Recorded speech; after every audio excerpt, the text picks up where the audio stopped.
Hey everyone, welcome to Code Speak by R, powered by UseRight. Today I'm thrilled to introduce to you our honored guest, Mr. Dilip Patel. His philosophy centers on compassion, personal growth, encapsulated in the mantra of being gentle to yourself, of course. Through his latest book, Life's Balance Sheet, he offers practical strategies for achieving harmony and success. Amidst the chaos that we all have in life, there is a lot of emphasis on nurturing inner peace. So, today, join me to lead a fulfilling life with the power of balance and self care with Mr. Patel. Welcome, Mr. Patel. Welcome to our show. Thank you. Thank you so much, Alvina, for the generous introduction. It's a pleasure. Mine too. So, speaking about your latest books, and the Gee, latest book, in fact, Life's Balance Sheet, what yes. motivated you to dive into this concept of harmonizing life? Well, partly it is the upbringing of from my parents to me, but when I got into this training activity, I found that the toughest one is to change the attitudes and the behavior of people. Most Right. of the training activities are about information and knowledge, but personal change is the one which actually makes a person to achieve what he or she is looking for by making changes in behavior. So that activity led me to understand that why people know things but do not adopt it, do not change, and what would make it happen. So that's in brief brought me to create this whole process called life balance sheet. Perfect. Now, you are an author. You've written a couple of books, and of course, life's experience and the knowledge trail that follows you. Could you take us through your journey? Okay, you see the center of this or the crux of this book is about happiness. And I am yet to come across anybody who says, I don't want to be happy in this world, which means that practically everyone who is walking on this planet wants to be happy. And yet I was puzzled for last 20 years. I've been working on this concept that why they do not teach happiness in schools, colleges, or universities. And that brought me to Absolutely. a lot of understanding. Yes. The basic reason I it's my own way of looking at it is that look, you want to learn something about uh, a concept or a thing if you do not know about it. However, we all have gone through, and everybody goes through that at the age of 1.5 years age itself. If you give a lollipop to a child and the child licks that and feels nice about it, that's the happiness. And Yes. this kind of activity continues in our lives so that even before we have stepped into the school's portals, we know what is happiness for ourselves. But only when we grow up and we start working and we experience the adverse situations, etc., then we realize that maybe what we know as happiness is only a very small, minuscule part. Maybe that is Right. not real happiness. And Right. that is what brought me to work on this whole concept of decoding happiness, trying to work out how to make people um, check their own life, sort of assessing their own life, find out what or who are making happiness happen, and who or what are actually stealers of happiness. So Right. that was the process which has made me to create this whole book. Amazing. So, speaking about happiness, of course, it's a very integral part in today's world because as children, we are very innocent. So, everything is very happy and very nice. Even a simple sunshine or the rain gives that joy because there's no stress. The parents are there to take all the stress, right? So, as adults, of course, we crave to live a happy life and a stress free life. So, what are your top tips that individuals can adopt to be calmer, to be more gentle towards themselves? And, of course, the rat race is there, but some mantra or some top tips or some cheats way where we can find that happiness. You see, the whole thing goes down to you. You very rightly said that children are very happy and cheerful. But then, as a child, you are having very innocent desires. They don't connect with your real life. For Yeah, example, when I was 4 year old, I was fascinated by the postman who would go from home to home, and of course, people will ask the postman to read out whatever the letter has come. yeah, And I would find as a child that some people start crying. Because those days, I'm talking in 1950s, yeah, that some bad news would have come, and some good news is there, and people become very happy. And so I thought that the postman is a very powerful person. He makes people laugh or cry. So the innocent desire was that I want to become a postman someday. But then as we grow up, we connect with reality. yeah. And that is where the desires, if they are not getting fulfilled, you become unhappy. The desires which are getting fulfilled, you are absolutely happy. And from that onwards, I started looking at the very practical aspects that in my own personal life, how I grew up, what kind of desires did I have or I did not have. In fact, I thought that, minimum desires, maximum happiness. And Perfect. Very well said. when you start planning a lot of things and then things don't go up as per the plan, then you get into trouble. So in my personal life, if I look at it, most of my life events have just happened. I did not chase them, I did not look for them, and therefore I started enjoying whatever was happening, good, bad, or ugly. And that background made me to when I started becoming a trainer. I thought that that was a great mantra, that Yeah. please have minimum desires and remain detached with the results. You put in your efforts, yes, if you have desire. But if the results do not come the way you had expected, then let it not touch your inner core and make you unhappy. Maybe something Mhm. else you have to learn out of that, and you move on and learn something differently. So Right. if I trace back, this is what it came out to me, that um, mantra is that have minimum desires, put in all your efforts, but if you do not succeed in fulfilling the desire, then move on to another desire. Nothing wrong. Right, right. Speaking about being minimalistic, recently, Yes. about 2, 3 months ago, there was a serial on Netflix, The Minimalist, where Hmm. all the rich and famous and people who are really seeking that desire, like you mentioned, and inner peace and happiness just started selling everything, staying in a very basic house, very basic furniture and accessories. And yes, they all had a garden, and they were, growing their own fruits and vegetables and everything, because that was giving inner peace and joy. It is as simple as, recently in my garden I planted a tomato seed. So when that first tomato, as a little flower and then blooming into a beautiful fruit, it is so much joy to see that. And You we feel that we should take it, use it. And I told everyone in the house, don't pluck it. It is so cute, let it be on the tree, because every time you see that, you feel that you have nurtured something good. So with the desires that you spoke, I sincerely feel that nurturing yourself is very important before nurturing others. absolutely, absolutely, and you picked the right word. You said joy, and Yeah, minimalistic living. Let me tell you that way back in 2009, I picked up this thought that the global warming, the root cause is somewhere in our consumeristic attitude, yeah, multiple desires. So I came across a very interesting exercise, or rather experiment, which I did with myself, with profound results.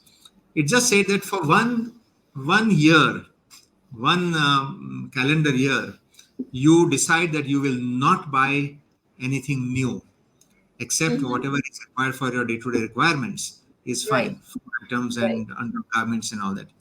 And I tell you, amazing results came out, because I during that period I lost my watch. It broke. I said my mobile phone helps me in knowing the time. When my mobile phone was stolen, I was in deep trouble that day. Then I realized a lot of youngsters are buying, moment the new item has come. So I talked to one of the guys who I was mentoring, and he lent me his mobile phone, which lasted for next 3.5 years also. Then my pants. I found out that in my cupboard there were 6 suits, starting from my marriage day, then Rotary Club, then trip abroad, and so many. And the pants were still intact, which I was never able to see. So since my kamar had not become kamra, my my pants fitted very well, and I managed to do that so much so that my understanding about money changed, my connection with the Absolutely. money changed, and I Yeah. started talking about it in all my workshops. And last 14 years now, I am still living with that minimum things. Very rarely I need to buy. And I've existed and I've inspired a lot many people to take up this experiment for 3 months, 6 months, 1 year. And then you see how your attitude changes and how you are able Absolutely. to be your surplus money, you can make it happen for poor people. I did Yeah. lot many such things. So I think you're rightly said minimalistic living is, and then that happens with minimum desires again. Yes, yes. That's why I related desires to Yes. minimalistic living. So recently I stumbled across a post which you had mentioned, the self care jar.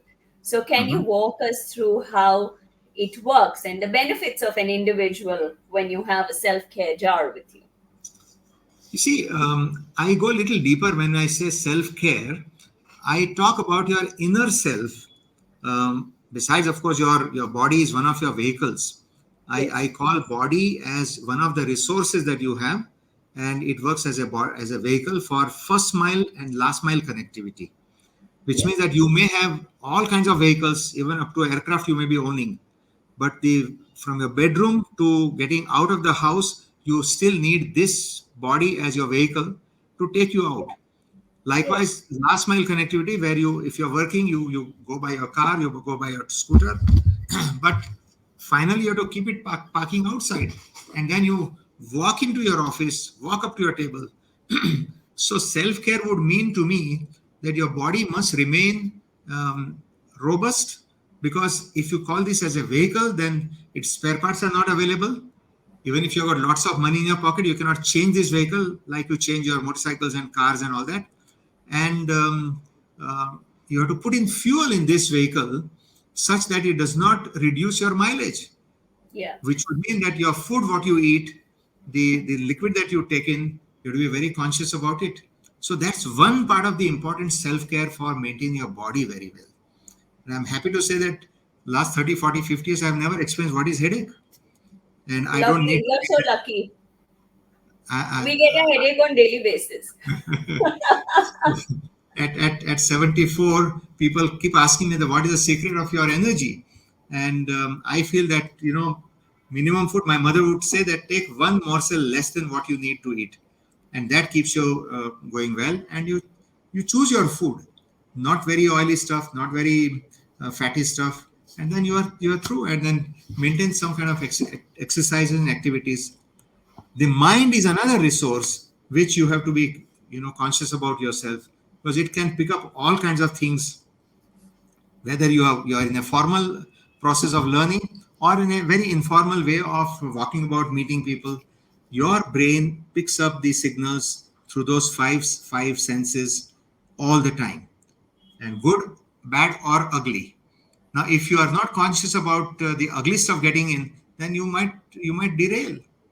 Your Yeah, life can get derailed. So, self maintenance and caring for self means these two things for me: that body must be maintained very well, be very kind to your body, and be very gentle. And your mind, you have to be very conscious about what you're picking up, what you're dropping off, and how you control.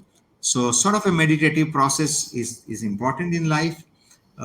Being mindful is very important in life. And these are some of the aspects I bring in into my workshops as well. right. Amazing, beautiful insights, especially your body being your vehicle, which is completely important. So, and it is completely logical. In fact, we service our car, we change tires, you do oil change, fill petrol, whatever, but it begins with you. So, it's completely amazing. Now, when you spoke about your body, I Yeah. had a couple of questions in my mind that were going, Okay. and when we spoke about the brain as well. So, of course, prioritizing self care, health, everything involves a physical, mental, and emotional process. So, Yes. what are the tips, top 5 tips that you would like to give our audience to maintain that balance, like your book says, life's balance sheet, to maintain that physical, emotional, and mental aspect? Because it's so chaotic today.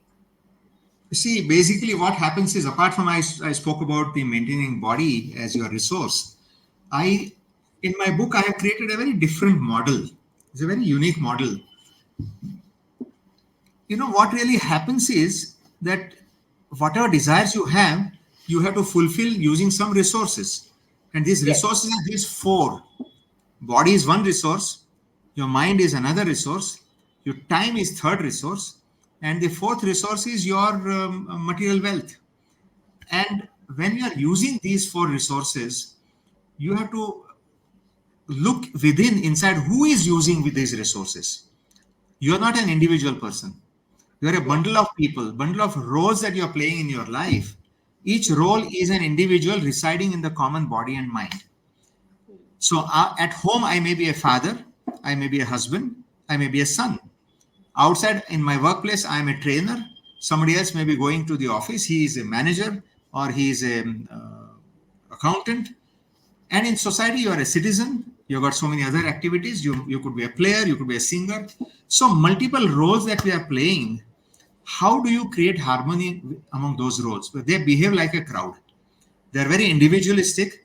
They want to fulfill their goal itself, and therefore they grab these four resources, and therefore the other roles which are inside you are not getting those resources, so they become unhappy.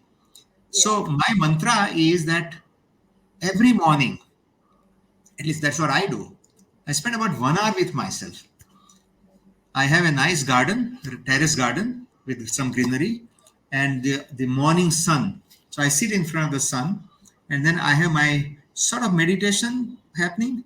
I take a lot of sunlight for vitamin D for my body, and I pick up my phone at that time to talk to some people who are going to make my day's activities happening, and just watch the nature, watch some birds coming around, let my mind cool down. To begin with that, and then it goes on that, okay, at the end of the day, as per my book's process work, the I call this as a four zones of your working, four areas or 4 pages, I am calling it. The one is that, to whom are you grateful today? It's not unconnected thing. It's a very practical thing. That somebody who has done some good for you, think about that person, and did you say thank you to that person, whether it's a recent one or a very old one? Connect with that person, remind that person, express your gratitude. It itself produces some serotonin in your body and you feel very nice. That's a real happiness happening, and you never know, that person will connect you with so many other things. The next yes, thing that I suggest is that, whom would you do some good today? Normally, all that we are doing is for our own selfish needs. But here, selflessly, can you think of doing something for someone within your family or at your workplace? And suddenly you'll find that, it can be very simple, as you to your subordinates, just go and praise that person. Put your hand on the shoulder and say, you did a great job yesterday, and appreciate that person. Or if somebody needs your help, without thinking what is in it for me, go ahead and do something. So small acts when you start doing, it will start helping you in building up your happiness. And these mantras will lead you to knowing that there are some people who are difficult in your life. Some people you consider them as a very tough man. I don't know how to deal with that person. yeah, And then there may be some of the vikaras, as we call those six enemies inside you, hidden. Kama, Krodha, Mada, Moha, Matsaya, Lobha. Now they may be leading you to do something in a wrong way with some people. So my third and fourth page of the life balance sheet talks about that. Have you caused any harm or hurt to somebody, knowingly or yeah, unknowingly? And yeah, if you can recognize that in that quiet time in the morning when you sit down and sit for silence, then you say, okay, was it worth it? What has it been doing to me? Is my relationship affected with that person? Is my path of progress getting stuck up? So if it is my ego or if it is something wrong that I've done, can I go and say sorry to that person? So I help the person through this book and through my workshops to go in that. And the fourth page is that somebody else has done wrong to you. That also Yeah. happens in the process of fulfilling our desires. Yeah. So how do you look at that?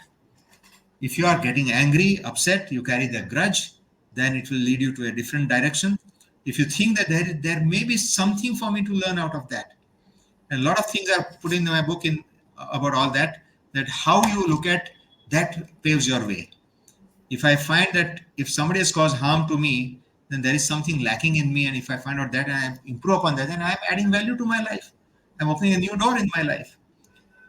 So these are the mantras I talk about in this book, very practical, without any abstract stuff, and that is how people have loved this for last 12 years. This book has been making a huge book has come out now, but the process has been helping people tremendously. Right, amazing.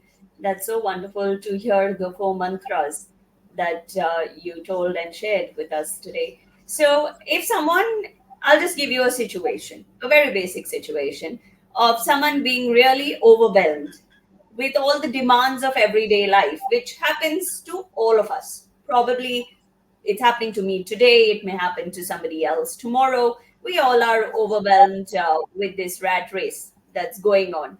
And it's very difficult to find time for that mental peace, you know, to sit with yourself, self analyze, self reflection, like you mentioned, is very important. So, what advice would you give someone who is really overwhelmed with everyday chaos? You know, we tell that if we normally say, look, at least can you find half an hour for yourself in the morning? And if somebody says, no, no, I'm very, very busy person, I have so many things, I say, in that case, you need 1 hour for yourself in the morning. You know, you don't stop breathing, you don't forget breathing. So what happens is that we are so much tuned to the outer world that we are so much into the workplace and we are work related people, and I may lose this customer or I may get big orders and I have to do this, I have to do that. We start losing out our contact with our own family members. So my mantra is that your time must be divided into three parts. One is definitely your workplace, because that is where your mullahs comes, your livelihood builds up there. But you can't forget your family, because that is where your source of happiness is there. Source of joy comes from there. Yes. And the third one is you yourself. If you do not find time with yourself, then you are missing out. I'm not saying this, but Vivekananda had said that if you do not spend time with yourself and talk to yourself, you are losing out an opportunity of talking to a great person. So in each one of us, the great personalities are hidden inside, and we have to just bring that out and we have to consult that. And think about it. Anybody who is listening to us, think about it that whenever you have taken some decision, you may have talked to some 10 different people, but you have taken the decision when you are sitting alone in quietness. And that is Yeah. what works.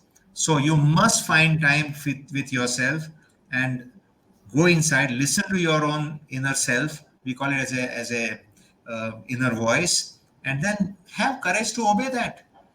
Amazing results happen. I have multiple such things happening in my own life. Right. Amazing. Amazing. So that's so beautiful. And what lovely insights we have from Mr. Patel today on the show. So, what is that last piece of advice which you would like to share with our audience? Well, one my selfish advice is pick up this book and follow that. But generally speaking, life is beautiful. It becomes beautiful when we make it happen. One of my beneficiaries has written this, and it's on my last page of the book. It says, I have started believing now that you cannot change the whole world, but if you change a little bit yourself, you can see the changed world. It's all in Absolutely. our way of looking at it. That your world is around you, and when you make Yes. small change in yourself, your people around you, they will start changing, and you can see that change happening. So Yes. my advice is that be conscious about your actions and find out where you are going wrong. Make that small little change, and you will be happier in your life. Thank you so much, Mr. Patel. It was a pleasure having you on the show. And guys, our top tips is you know your desires, you know you need happiness, you need to find some time to yourself. Life is chaotic, I agree, and we all agree. But finding that time that helps you reflect, creates that self compassion, that awareness is of optimal use, which helps you going throughout the day and throughout the days and the weeks, and as you may call it, the years ahead. So I'll give you a very simple example before I sign out. So, like the sun rises every day and the moon comes out at night. So, similarly, have positive thoughts, be happy, be mindful, practice gratitude, be that rising sun that comes out every day in your own life and the lives you touch, and be that shining moon on a dark night as well. Thank you so much. Hope you all enjoyed the show. Thank you. Thank you so much.